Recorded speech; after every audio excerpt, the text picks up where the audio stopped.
ఆడు జీవితము యౌవనం 3 నాళ్ళ ముచ్చట. Madam delivery. Thank you. Delivery. Thank you.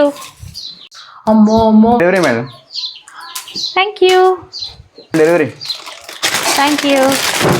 అమ్మో అమ్మో, నా కొడుకు సొమ్మంతా దీని సోకులకే సరిపోతుంది. ఇన్ని డెలివరీలు వస్తున్నాయో. అమ్మా ఇటు రావే. అత్తయ్య ఏంటి చెప్పండి, చాలా పని ఉంది అత్తయ్య గారు, త్వరగా చెప్పండి ఏంటి. కూర్చో అమ్మా. చెప్పండి అత్తయ్య. ఆ డెలివరీలు ఏంటి, ఆ కథ ఏంటి? నువ్వు నా కొడుకు సొమ్మంతా నాశనం చేస్తున్నావు. నువ్వు ఎన్ని డెలివరీలు వస్తున్నాయి. నా కొడుకుని సంపాదించుకోనివ్వా, వాడిని 4 రాళ్ళు వెనకేసుకొనివ్వా. ఏంటి ఆ డెలివరీలు ఏంటి, నీ కథ ఏంటి అసలు? అది కాదు అత్తయ్య గారు. ఏంటి అది కాదు? నీకు ఎవరి భయం అని ఉందా? అత్త భయం ఉందా? మొగుడు భయం ఉందా? ఎవరి భయం ఉంది? నువ్వు ఆగం చేస్తున్నావు డబ్బులన్నీ. అయిపోయింది అత్తయ్య గారు మీ తిట్ల భాగవతం. ఈ డెలివరీలన్నీ నావి కాదు. మరి ఇంకెవరివే? మీ అల్లుడి సొమ్మంతా తినేసి మీ అల్లుడిని మొత్తం ఆర్పేసి మీ అల్లుడిని 4 రాళ్ళు వెనకేసుకుంటూ చేస్తున్నా మీ కూతురు అత్తయ్య గారు. సాయంత్రం వచ్చి తీసుకెళ్తుందా.